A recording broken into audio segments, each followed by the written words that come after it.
Learn with logic education centre में आपका स्वागत है।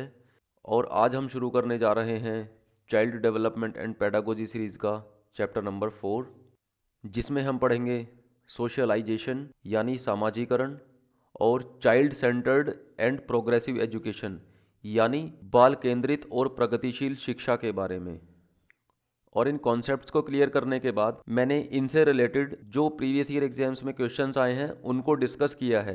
तो आप उन क्वेश्चंस को पहले एक बार खुद से सॉल्व करके देखना और उसके बाद उनका सॉल्यूशन देखना। एंड आई गारंटी कि अगर आपने ये चैप्टर कॉन्सेंट्रेशन के साथ पढ़ा तो आप ऑलमोस्ट सारे क्वेश्चंस के आंसर्स खुद से ही कर लोगे। तो आइए अब शुरू करते हैं। पहला टॉपिक है सोशलाइजेशन ऑफ चिल्ड्रन यानी बच्चों का सामाजिकरण, या हम इसे बच्चों का सामाजिक विकास भी बोल सकते हैं। सबसे पहले तो सोशल डेवलपमेंट यानी सामाजिक विकास की एक जनरल सी डेफिनेशन पढ़ लेते हैं। इसका मतलब होता है कि खुद को जो सोसाइटी के रूल्स या नॉर्म्स हैं यानी जो सामाजिक नियम हैं उनके अनुसार ढालना, यानी खुद को सोशल नॉर्म्स के अकॉर्डिंग एडजस्ट कर लेना। इसे ही हम सोशल डेवलपमेंट कहते हैं। फॉर एग्जाम्पल, सोशल किस वर्ड से बना है? सोसाइटी से। और सोसाइटी में कौन रहते हैं? लोग रहते हैं। तो हमने कुछ सामाजिक नियम बना रखे हैं, जैसे जो सोसाइटी में लोग रहते हैं अगर उनमें से किसी को हेल्प की ज़रूरत है तो दूसरे लोग उसकी हेल्प करते हैं, या फिर अगर कभी किसी को हमारी ज़रूरत पड़ती है तो हमें उसके काम आना चाहिए। इसी तरीके से यदि कोई सेलिब्रेशन का टाइम है तो उस टाइम पे भी हम मिलजुल कर सेलिब्रेट करते हैं। तो इस तरीके से ये हमारी सामाजिक कन्वेंशंस या सामाजिक नियम हैं, और खुद को उन सामाजिक नियमों के अनुसार ढाल लेना ही सामाजिक विकास कहलाता है। सामाजिक विकास के लिए कुछ प्री कंडीशंस होती हैं, यानी इन चीज़ों का होना बहुत ज़्यादा ज़रूरी है। पहले जो सोशल रूल्स हैं या जो सामाजिक नियम हैं तो उन नियमों की जानकारी होनी बहुत ज़रूरी है। और दूसरी चीज़, उन नियमों के प्रति हमारा एक पॉजिटिव एटीट्यूड होना बहुत ज़रूरी है। देखो, नॉलेज से तो आप समझ ही गए। अब बात आती है पॉजिटिव एटीट्यूड की।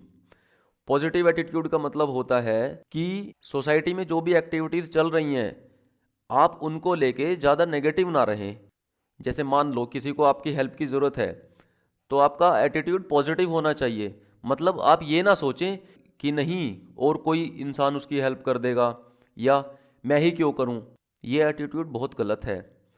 एक और एग्जांपल, जैसे मान के चलो आपकी कॉलोनी में काफ़ी गार्बेज पड़ा हुआ है यानी कूड़ा पड़ा हुआ है, तो उसमें आपकी सोच या आपका एटीट्यूड क्या होना चाहिए कि जल्दी से जल्दी उस कूड़े को वहाँ से हटाया जाए, जिससे कि हमारी सोसाइटी में, हमारे समाज में बीमारियां ना फैलें। आपको ये नहीं सोचना है कि नहीं पड़ा रहने दो, जब और किसी को फर्क नहीं पड़ रहा है तो मुझे ही क्या फर्क पड़ता है। तो इस तरीके से सामाजिक विकास के लिए दो आवश्यक शर्तें क्या हैं? सबसे पहले तो उन चीजों की नॉलेज यानी ज्ञान होना चाहिए, और दूसरी चीज उन सामाजिक नियमों के प्रति हमारा पॉजिटिव एटीट्यूड होना चाहिए। अब पढ़ते हैं स्टेजेस ऑफ सोशल डेवलपमेंट, यानी जो सामाजिक विकास है वो कुछ स्टेजेस से गुजरता है। ऐसा नहीं कि बच्चा पैदा होते ही सब कुछ सीख लेता है, नहीं, उसे एक के बाद एक स्टेज से गुजरना पड़ता है और ये धीरे धीरे होता है। और आपको इन चीज़ों को रटने की ज़रूरत नहीं है, और प्रीवियस ईयर्स में भी इनसे कोई ज़्यादा खास क्वेश्चंस नहीं पूछे गए हैं।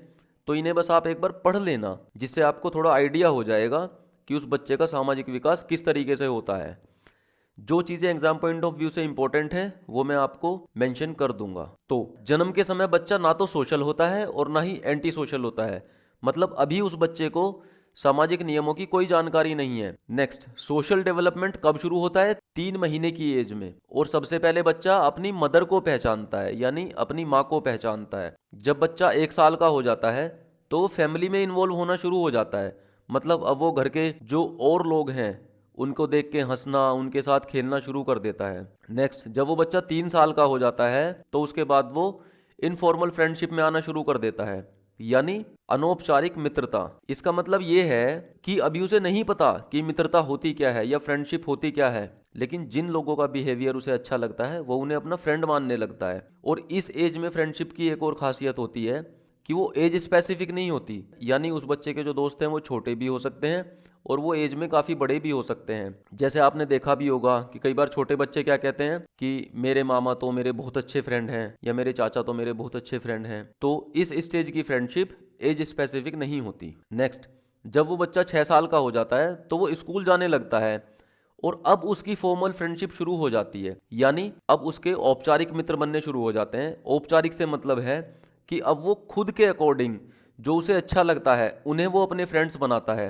और इन्हें ही हम पीयर ग्रुप्स भी बोलते हैं। और इस एज ग्रुप में जो उसका फ्रेंड सर्कल होता है वो होमोसेक्सुअल होता है, यानी अगर वो बच्चा एक लड़का है तो उसके फ्रेंड सर्कल में लड़के होंगे, और अगर वो बच्चा लड़की है तो उसके फ्रेंड सर्कल में लड़कियां होंगी। नेक्स्ट, जब वो बच्चा 12 साल का हो जाता है तो अब उसका जो ग्रुप है वो उस ग्रुप का एक एक्टिव मेंबर हो जाता है, यानी वो हर एक्टिविटी में सक्रिय रूप से भाग लेने लगता है। अब वो अपने ग्रुप के मेंबर्स के साथ प्लानिंग करेगा कि कल हमारा क्रिकेट मैच है, अब हम क्रिकेट खेलने जाएंगे। और अब उनके फ्रेंड सर्कल में हर किसी मेंबर का एक डिफाइंड रोल हो जाता है। फॉर एग्जाम्पल, अब उन्हें पता होता है कि रोहन तो बहुत ज़्यादा सीधा है, या अनुज तो बहुत ज़्यादा चालाक है, या नेहा बहुत ज़्यादा ब्रिलियंट है, या जैसे कि दिव्या, उसे बैडमिंटन खेलना बहुत ज़्यादा पसंद है और वो फिजिकली बहुत ज़्यादा फिट है।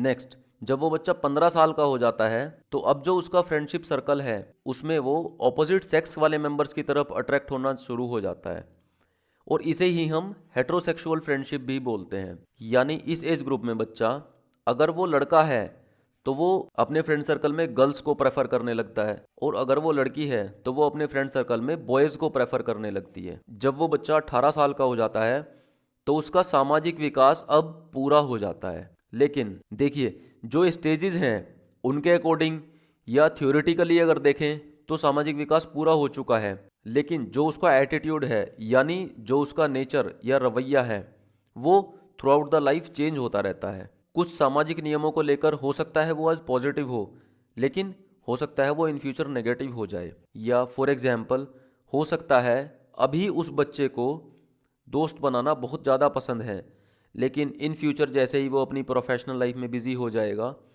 तो हो सकता है उसे दोस्त बनाना इतना अच्छा ना लगे, और हो सकता है वो अपनी सोशल लाइफ की तरफ कम लेकिन प्रोफेशनल लाइफ की तरफ ज़्यादा डाइवर्ट हो जाए। अब हम सोशलाइजेशन से रिलेटेड कुछ इंपॉर्टेंट फैक्ट्स डिस्कस कर लेते हैं, और ये facts exam point of view से काफ़ी इंपॉर्टेंट हैं। Mother is the first social teacher of child. उस बच्चे की जो पहली सामाजिक टीचर होती है वो कौन होती है? उसकी मदर। देखिए, हमने पहले पढ़ा भी था कि जब वो बच्चा 3 महीने का हो जाता है तो उसका सोशल डेवलपमेंट शुरू होता है, और वो सबसे पहले समाज में किसे पहचानना शुरू करता है? अपनी माँ को। तो उसकी फर्स्ट सोशल टीचर कौन हुई? उस बच्चे की माँ। अब आता है फर्स्ट सोशल इंस्टीट्यूशन, यानी वो पहली सामाजिक संस्थान जो उस बच्चे के संपर्क में आई वो कौन होती है? उसकी फैमिली। ये दोनों क्वेश्चंस जो स्टेट्स के टेट एग्जाम्स होते हैं उनके पॉइंट ऑफ व्यू से बहुत ज़्यादा इंपॉर्टेंट हैं, और जो सीटेट एग्जाम है उसमें ये वाला क्वेश्चन बहुत बार रिपीट हुआ है, और ऑलमोस्ट हर साल ये क्वेश्चन एक बार आ ही रहा है। सोशलाइजिंग एजेंसीज यानी सामाजिक संस्थाएं, इन्हें हम 2 पार्ट्स में बांट सकते हैं। First primary, next secondary.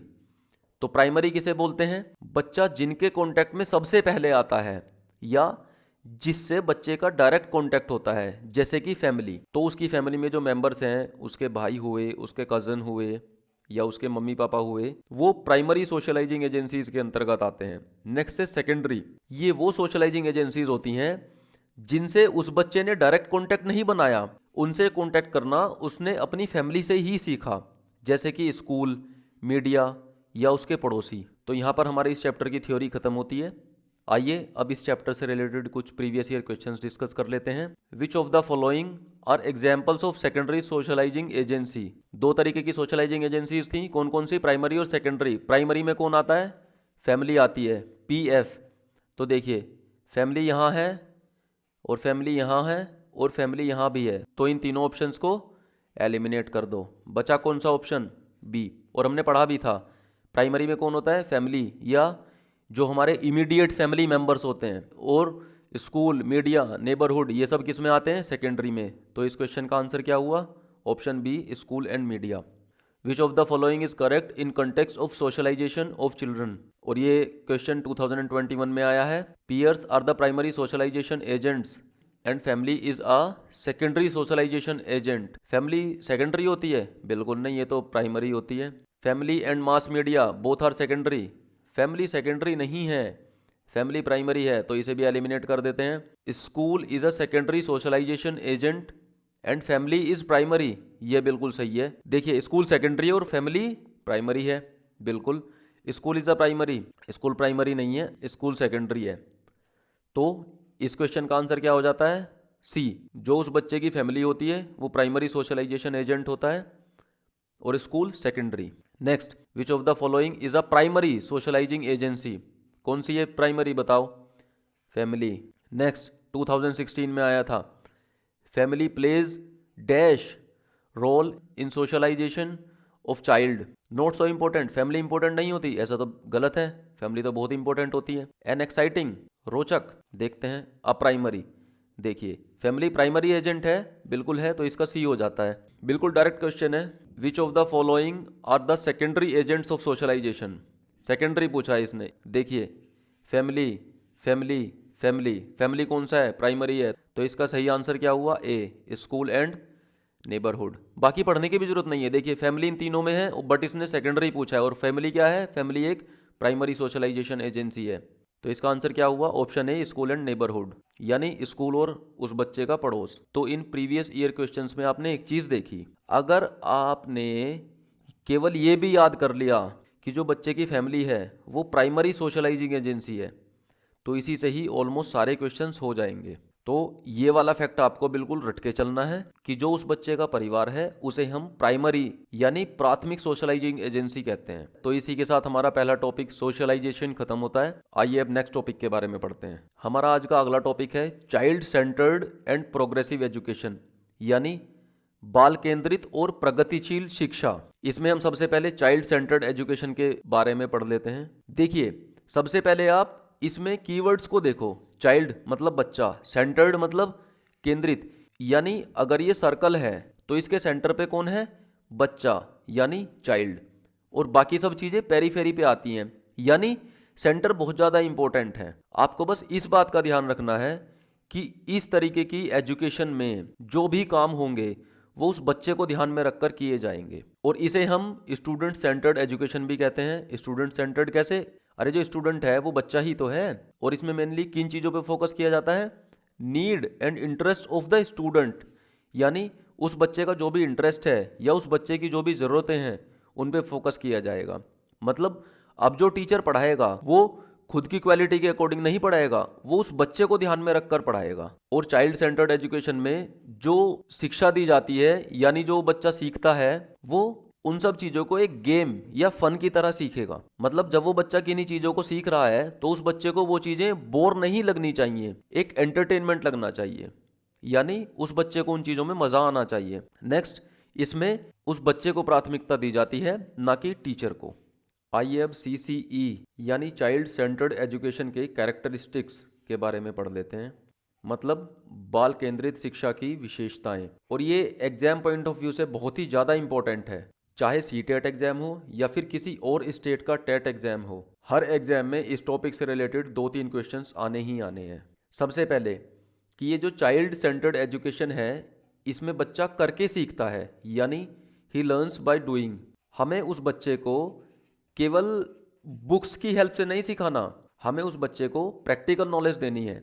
For example, अगर हमें उस बच्चे को फलों के या सब्जियों के या फूलों के नाम याद कराने हैं, तो एक तो तरीका हो सकता है कि हम बुक में उसको पिक्चर दिखा दें और वहाँ से याद करा दें, बट नहीं, हमें ऐसा नहीं करना है। हम उस बच्चे को किसी गार्डन में लेकर जाएंगे, वहाँ उसको वो फ्लावर्स दिखाएंगे या फिर वो फ्रूट्स दिखाएंगे या फिर वेजिटेबल्स दिखाएंगे। इट मीन्स वो उन चीज़ों को डायरेक्टली ऑब्जर्व कर रहा है। नेक्स्ट, इसमें एक्टिव लर्निंग पे फोकस किया जाता है, यानी अब बच्चा उन एक्टिविटीज़ में डायरेक्टली इन्वॉल्व रहता है।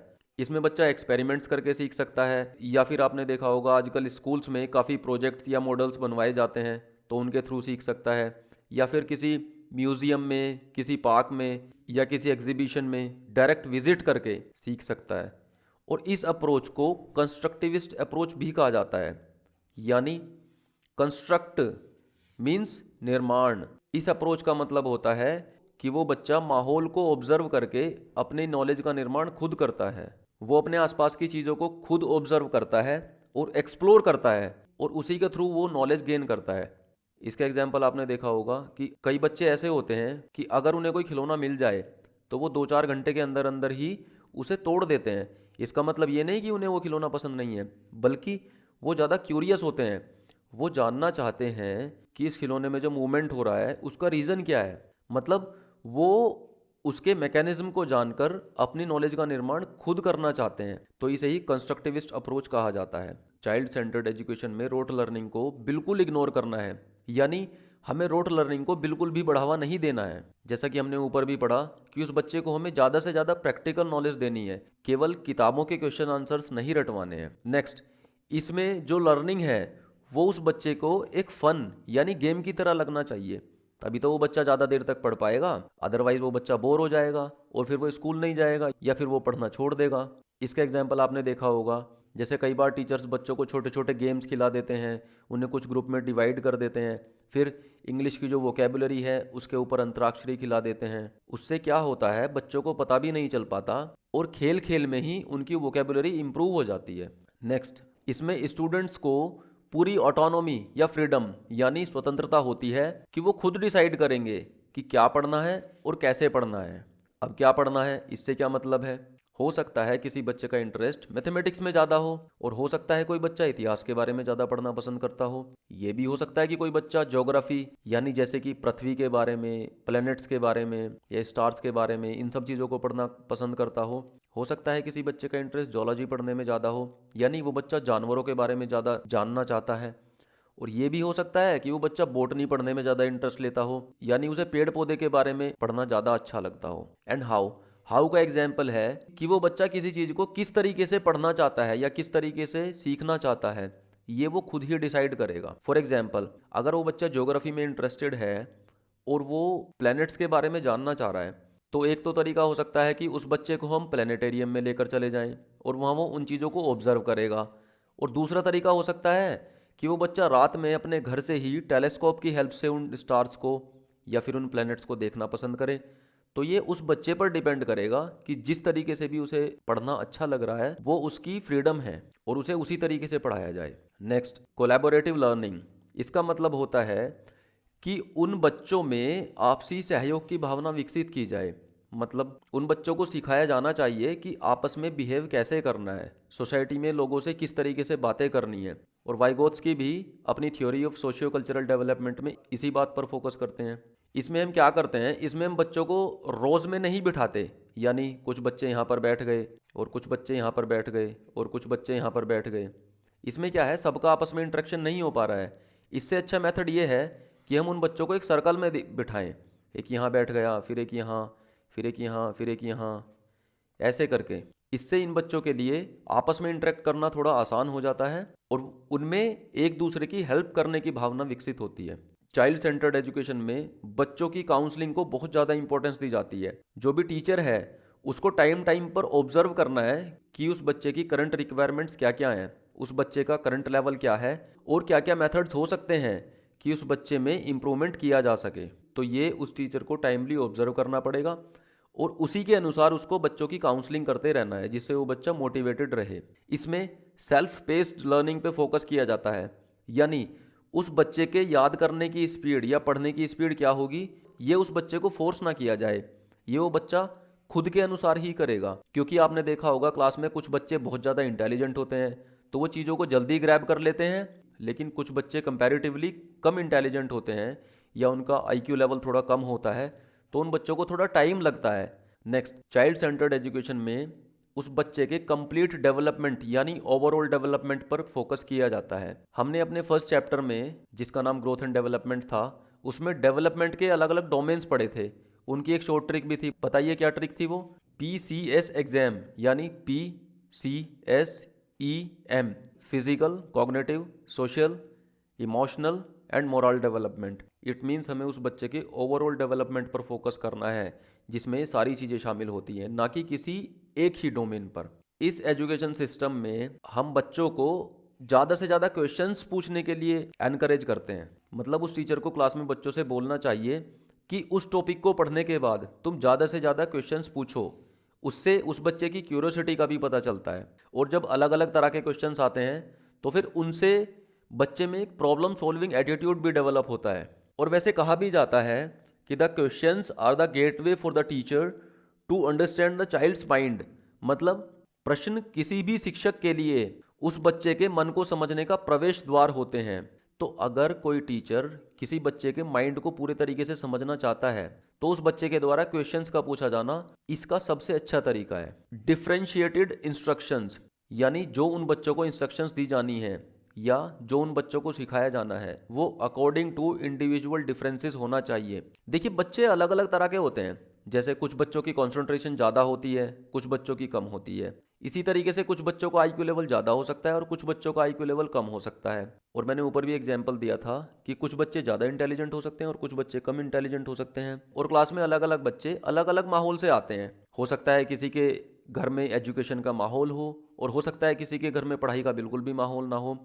तो हमें उन बच्चों की परिस्थितियों के अनुसार ही ये चीज़ें समझनी होंगी कि वो बच्चा मेंटली अभी कितना डेवलप हो पाया है और उस बच्चे का सामाजिक माहौल किस तरीके का है, और उसी के अनुसार हमें उस बच्चे को शिक्षा देनी होगी। चाइल्ड सेंटर्ड एजुकेशन की एक विशेषता ये भी है कि इसमें फ्लेक्सिबल सीटिंग अरेंजमेंट पर बल दिया जाता है।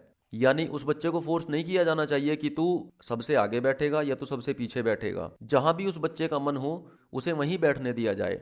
वरना अगर हम किसी बच्चे को आगे वाली रो में बैठा देते हैं और उसका मन पीछे बैठने का है, तो बच्चा पूरी क्लास के दौरान यही सोचता रहेगा कि मेरा सर्कल तो पीछे बैठा है, और वो क्लास में बोर फील करना शुरू कर देगा। जो उन बच्चों की पढ़ाई का टाइम टेबल है वो फ्लेक्सिबल होना चाहिए, यानी वो बच्चे अपने मन के अनुसार उस टाइम टेबल में चेंज कर सकें।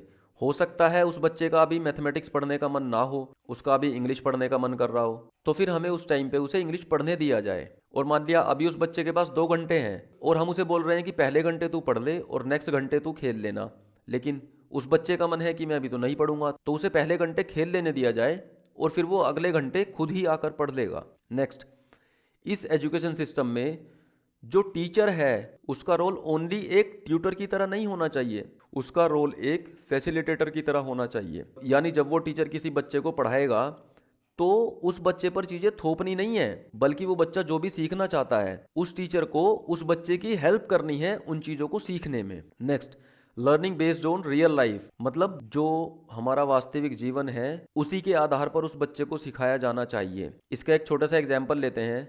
मान लिया उस बच्चे को वोकैब इंप्रूव करानी है, तो एक तो तरीका हो सकता है कि किताबों में से वर्ड्स मीनिंग उठाओ और उन्हें रटवा दो, या डिक्शनरी से रटवा दो। नहीं, ये सूटेबल मीनिंग नहीं है। हमें उस बच्चे को एनकरेज करना चाहिए कि वो जो रियल लाइफ में यूज होने वाले वर्ड्स हैं पहले उनको याद करे। जैसे उसको उसके डेली रूटीन का पता हो। अगर हमें उसे इंग्लिश सिखानी है तो एक तो हम हो सकता है कि पहले कोई सेंटेंस हिंदी में बोल देते हैं और फिर उसकी इंग्लिश बोल देते हैं और इसे रटवा देते हैं। नहीं, हमें उसे ऐसे नहीं सिखाना है। हमें उसे छोटी छोटी चीज़ों से सिखाना शुरू करना है। जैसे कि अगर वो बच्चा सुबह 5 बजे उठता है तो सबसे पहले उस बच्चे को सिखाओ कि I get up at 5 o'clock in the morning या I get up at 5 AM। माना वो बच्चा दिन में 4 घंटे पढ़ता है तो उस बच्चे को सिखाया जाना चाहिए कि आप दिन में कितने घंटे पढ़ते हो, तो वो बच्चा आंसर करे कि I study for 4 hours per day.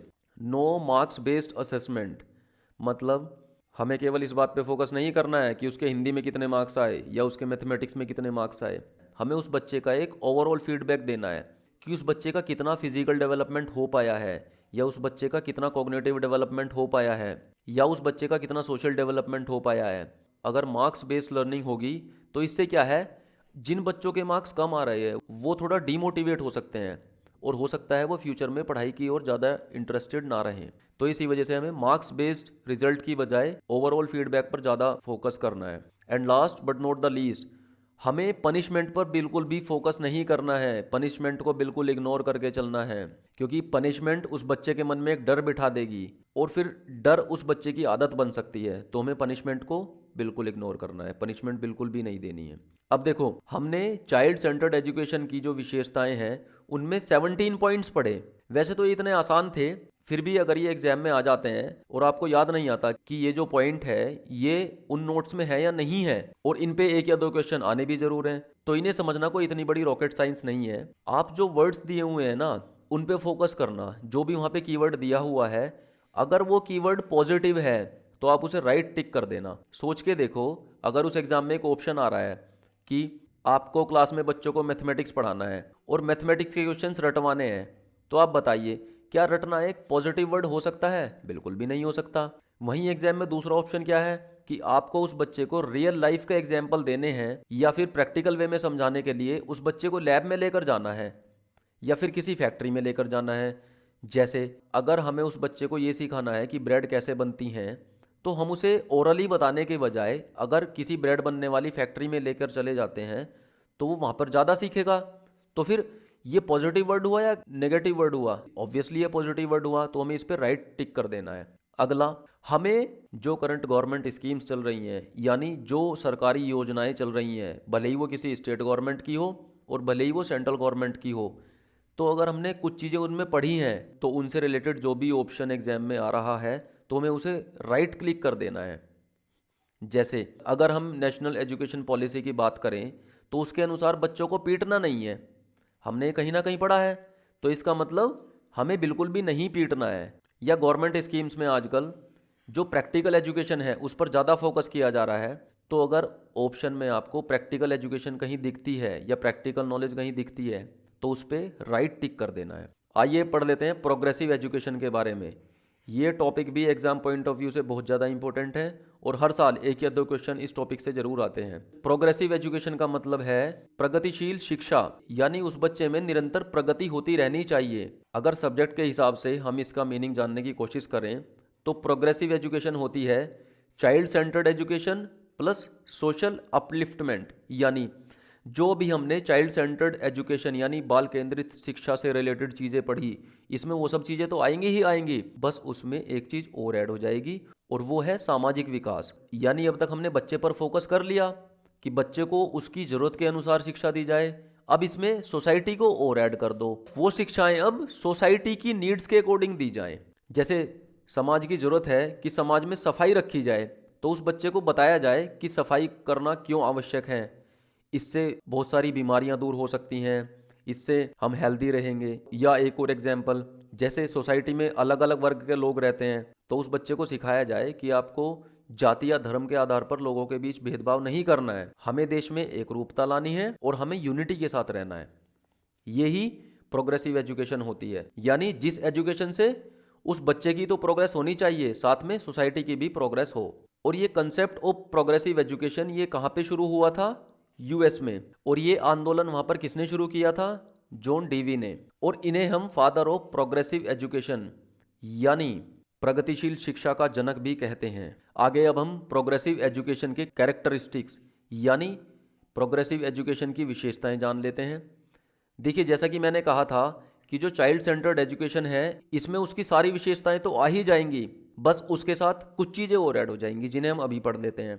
सबसे पहले उस बच्चे को हमें सोशल रिस्पॉन्सिबिलिटीज़ के बारे में सिखाना है, यानी इस समाज में कुछ जिम्मेदारियां भी होती हैं, हमें उस बच्चे को ये सिखाना है। जैसे कुछ सामाजिक समस्याएं हो सकती हैं तो उन प्रॉब्लम्स को सोल्व कैसे करना है ये हमें उस बच्चे को सिखाना पड़ेगा। फॉर एग्जाम्पल, किसी गांव में कुछ गरीब लोग रहते हैं, वो एजुकेशन को अफोर्ड नहीं कर सकते हैं, तो ये उस गांव के समाज की एक समस्या हो गई, क्योंकि एजुकेशन तो आज के टाइम में बहुत ज़्यादा ज़रूरी है।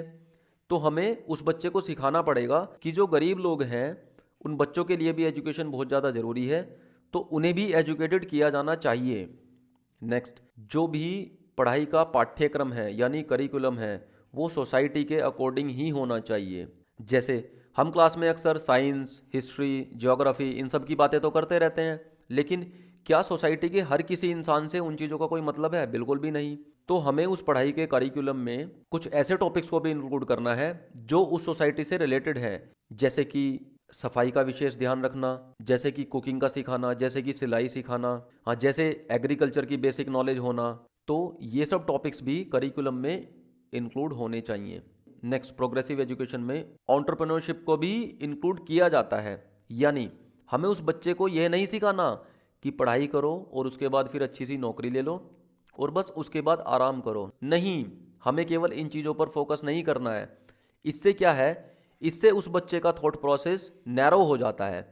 हमें उस बच्चे को ब्रॉड माइंडेड बनाना है, हमें उस बच्चे को सेल्फ डिपेंडेंट बनाना है कि वो पढ़ाई करे और खुद में क्रिएटिविटी और इनोवेशन को डेवलप करे, जिससे उसे इन फ्यूचर किसी और पे डिपेंडेंट ना होना पड़े। नेक्स्ट, प्रोग्रेसिव एजुकेशन में सभी लोगों को या सभी बच्चों को इक्वल अपॉर्चुनिटी दी जाती है, चाहे वो किसी भी जाति का हो, चाहे वो किसी भी धर्म का हो, चाहे वो गरीब हो, चाहे वो अमीर हो, इसमें सभी को समान अवसर दिया जाता है। नेक्स्ट, प्रोग्रेसिव एजुकेशन में टीचर को स्टूडेंट के साथ एज अ फ्रेंड रहना चाहिए, मतलब वो टीचर उस बच्चे को प्रेशराइज ना करे, उस बच्चे को ज़्यादा डांटे ना और उसे प्यार से डील करे। अगर उस बच्चे को कोई बात समझ नहीं आ रही है तो उसे प्यार से समझाए, जैसे कि एक दोस्त समझाता है।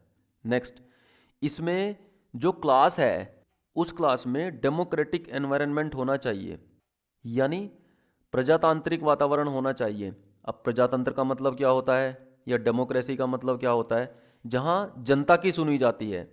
तो इसमें वही जो हमने पहले भी पढ़ा था चाइल्ड सेंटर्ड एजुकेशन में, कि बच्चों को फ्रीडम होनी चाहिए कि वो जहाँ चाहें वहाँ बैठ सकते हैं, जिस तरीके से पढ़ना चाहें पढ़ सकते हैं, या जो पढ़ना चाहें उस चीज़ को पढ़ सकते हैं, और जो भी उनके मन में आए वो उन क्वेश्चंस को भी पूछ सकते हैं। नेक्स्ट, इसमें एजुकेशन का एम्फेसिस बच्चे में क्रिटिकल थिंकिंग डेवलप करने का होना चाहिए। अब ये क्रिटिकल थिंकिंग क्या होती है? इसका मतलब होता है कि जो भी टॉपिक पढ़ाया जा रहा है बच्चा उस बारे में खुद भी सोच पाए, उसका खुद से एनालिसिस कर पाए कि उसके पॉजिटिव एस्पेक्ट्स क्या हो सकते हैं या फिर नेगेटिव एस्पेक्ट्स क्या हो सकते हैं। और इसका एक तरीका भी है जिसे हम कहते हैं ओपन एंडेड क्वेश्चंस। मतलब वो टीचर बच्चों से ऐसे क्वेश्चंस पूछे जिनका कोई पर्टिकुलर एक आंसर ना हो या जिनके बहुत सारे आंसर हो सकते हैं। फॉर एग्जाम्पल, अगर कोई एसएसटी के टीचर हैं और वो क्लास में महात्मा गांधी के बारे में पढ़ा रहे हैं, तो ओपन एंडेड क्वेश्चन का एक एग्जाम्पल है कि वो बच्चों से पूछें कि महात्मा गांधी के विचारों की वर्तमान समय में क्या क्या उपयोगिताएं हो सकती हैं। तो इस क्वेश्चन के बहुत सारे आंसर हो सकते हैं। तो कोई बच्चा किसी तरह का आंसर देगा, कोई बच्चा किसी तरह का आंसर देगा। उससे क्या है, उन बच्चों के सोचने का दायरा बढ़ जाएगा। नेक्स्ट, प्रोग्रेसिव एजुकेशन का जो मेन एम होता है वो होता है to create a good society. Good society मतलब जहाँ पे जो लोग हैं वो उस समाज की समस्याओं को समझें। उन्हें पता होना चाहिए कि जो गरीब लोग हैं उनके भी कुछ अधिकार होते हैं। उन्हें पता होना चाहिए कि धर्म और जाति के आधार पर भेदभाव नहीं किया जाना चाहिए। उन्हें पता होना चाहिए कि हम अगर अपने समाज में स्वच्छता रखेंगे तो उससे बहुत सारे फायदे हो सकते हैं, उससे हम लोग स्वस्थ रहेंगे, उससे हम बहुत सारी बीमारियों से बच पाएंगे। तो ये थी प्रोग्रेसिव एजुकेशन की कुछ विशेषताएं। आइए अब चाइल्ड सेंटर्ड एजुकेशन और प्रोग्रेसिव एजुकेशन से रिलेटेड कुछ थिंकर्स को पढ़ लेते हैं। इसमें हम मेनली 4 थिंकर्स पर फोकस करेंगे: John Dewey, Friedrich Froebel, John Locke and Maria Montessori. जैसा हमने पहले भी पढ़ा है, जॉन डेवी को फादर ऑफ प्रोग्रेसिव एजुकेशन भी कहा जाता है, यानी इन्हें प्रगतिशील शिक्षा का जनक भी कहा जाता है। और इनका कहना था कि एजुकेशन मेनली एक अच्छी सोसाइटी क्रिएट करने के लिए होनी चाहिए।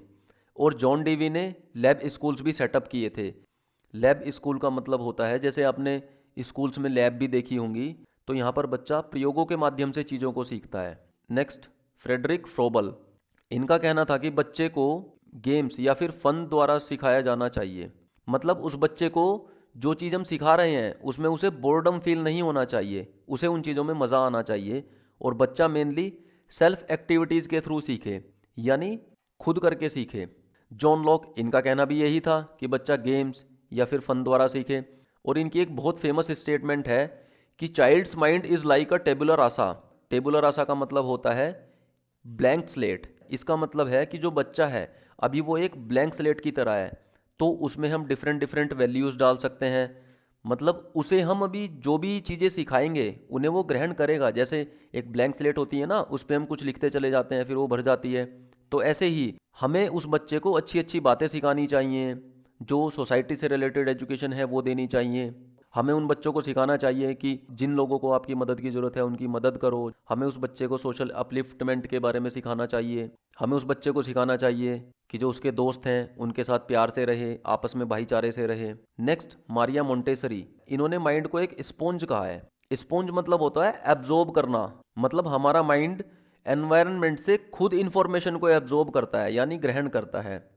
और इन्होंने कहा था hand is the chief teacher of child. मतलब बच्चा खुद से करके सीखे। अल्टीमेटली ये जो सारे थिंकर्स हैं इनकी थ्योरीज के नाम अलग अलग हो सकते हैं, लेकिन जो इन सब का एम है वो एम एक ही था, और वो था child centred education and progressive education. तो यहाँ पर चाइल्ड सेंटर्ड एजुकेशन यानी बाल केंद्रित शिक्षा और प्रोग्रेसिव एजुकेशन यानी प्रगतिशील शिक्षा खत्म होता है।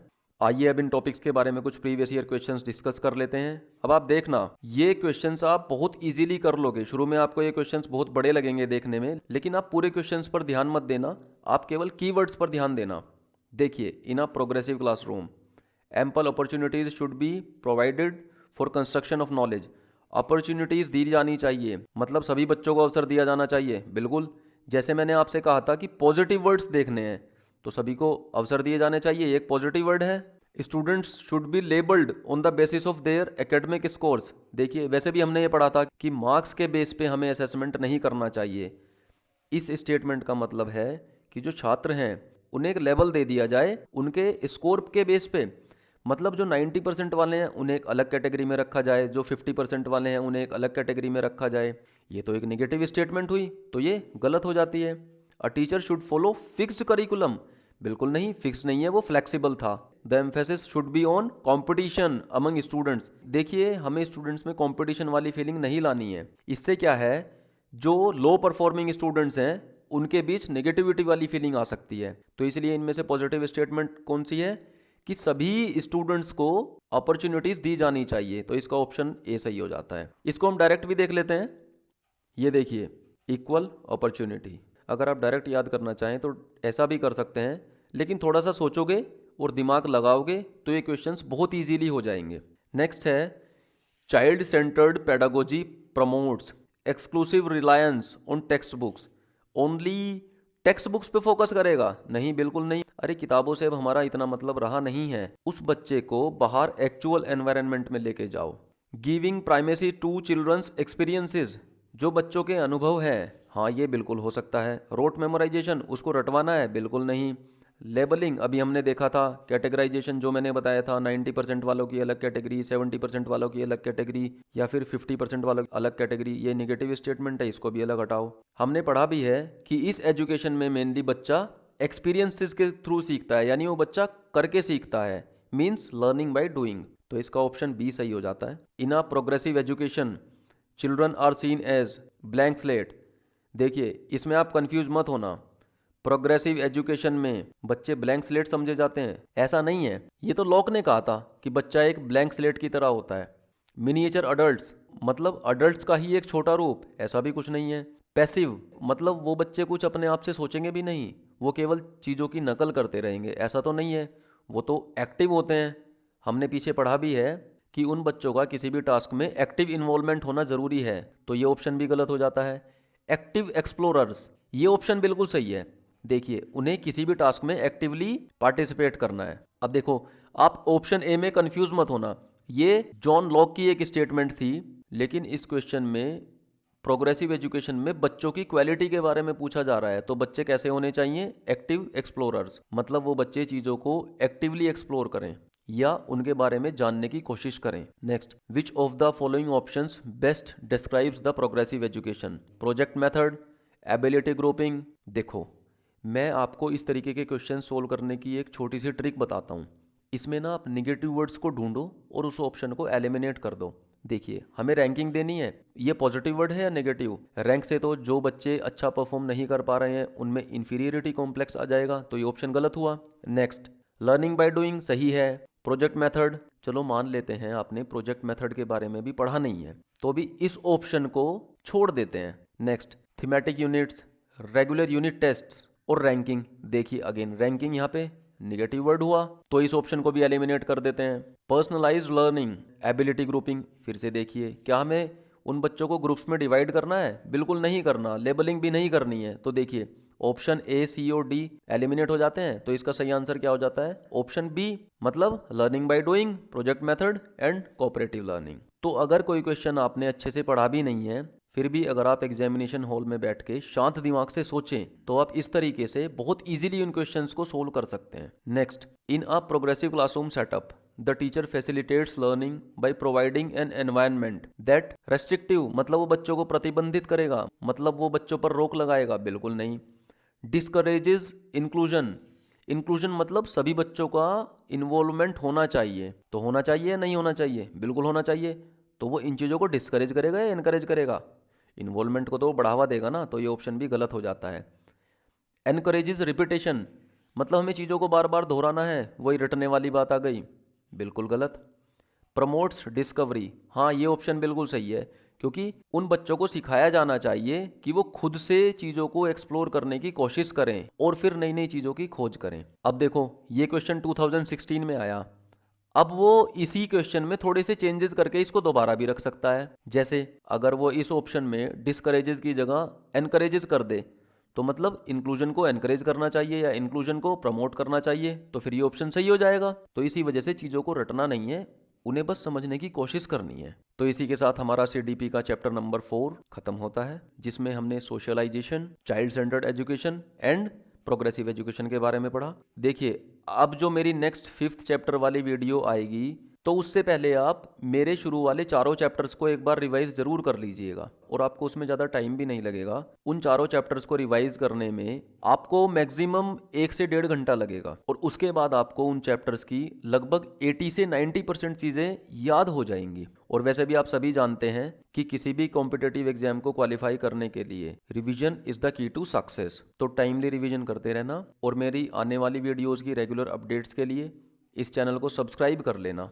और एग्ज़ाम में जो बाकी सब्जेक्ट्स आने हैं उन्हें भी पढ़ते रहना, और जो भी चैप्टर्स आप पढ़ते हो उनका टाइमली रिवीजन भी करते रहना। ओके, मिलते हैं नेक्स्ट वीडियो में 5th चैप्टर के साथ।